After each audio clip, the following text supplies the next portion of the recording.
నమస్తే, welcome to Andhraprabha. This is Tejaswi. Nara Chandrababu Naidu అధికార పగ్గాలు చేపట్టిన నాటి నుండి అమరావతి ప్రాంతం నూతన శోభను సంతరించుకుంటోంది. రాజధాని నిర్మాణ పనులు శరవేగంతో సాగుతున్నాయి.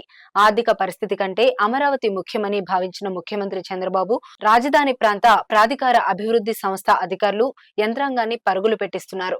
మరోవైపు రాష్ట్ర ఆర్థిక వనరులపై ఫోకస్ పెట్టి పెట్టుబడులను ఆకర్షించే ప్రయత్నాలు చేస్తున్నారు. సింగపూర్ కన్సార్టియం రూపొందించిన మాస్టర్ ప్లాన్ జోనింగ్ ప్రకారమే నిర్మాణాలు జరపాలని ప్రభుత్వం నిర్ణయించింది. ఇప్పుడు కేవలం 10% మాత్రమే పెండింగ్ లో ఉన్న భవనాలన్నింటికీ నగిషీలు దిద్దుతున్నారు. హైకోర్టు ఆదేశిస్తే కానీ వీధి లైట్లు వెలగని పరిస్థితుల నుండి అమరావతి విద్యుత్ దీపాలంకరణతో వెలుగొందుతోంది.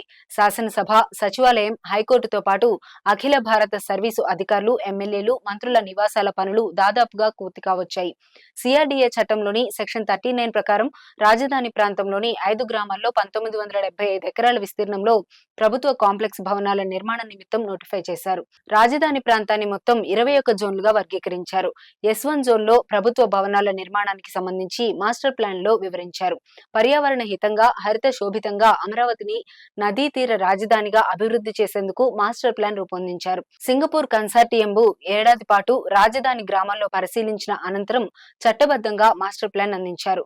ప్రపంచ నగరాలతో పోటీ పడే దిశగా అమరావతి మాస్టర్ ప్లాన్ అమలు చేయాలని ముఖ్యమంత్రి చంద్రబాబు సంకల్పం.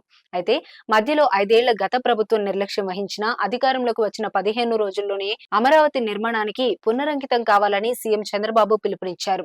ఇప్పుడున్న పరిస్థితుల్లో అమరావతిలో ప్రాధాన్యతా క్రమంలో తొలిదశ పనులకు 18,000 కోట్లు అవసరమవుతాయని అంచనా వేస్తున్నారు. గతంలో 51,000 కోట్లతో అభివృద్ధి పనులు చేపట్టాలని నిర్ణయించారు. అయితే గత ప్రభుత్వం 10,000 కోట్ల వరకు కాంట్రాక్టర్లకు బిల్లులు చెల్లించకపోవడంతో పాటు అసలు రాజధానినే పక్కన పెట్టడంతో పనులు మానుకున్నారు. నిత్యం 14,000 మంది వరకు 3 షిఫ్ట్లుగా అప్పట్లో కార్మికులు పనిచేశారు. రాష్ట్ర ఆర్థిక పరిస్థితి నేపథ్యంలో కేంద్రంతో సంప్రదింపులు జరిపిన అనంతరం అమరావతి నిర్మాణానికి ప్రైవేటు పెట్టుబడులను ఆహ్వానించే యోచనలో ప్రభుత్వం ఉన్నట్లు తెలిసింది. గతంలో చంద్రబాబు ముఖ్యమంత్రిగా రాజధాని పనులు ప్రారంభించిన తర్వాత అమరావతి బాండ్లను ప్రవేశపెట్టారు. అప్పట్లో దేశ విదేశాలకు చెందిన వారు, ప్రముఖ సంస్థల నుండి దీనికి విశేష స్పందన లభించింది.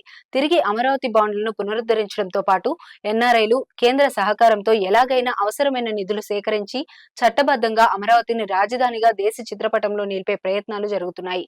కాగా సిడి యాక్సెస్ రోడ్డుకు అవసరమైన భూములిచ్చేందుకు పెనుమాక రైతులు స్వచ్ఛందంగా ముందుకు రావటం విశేషం.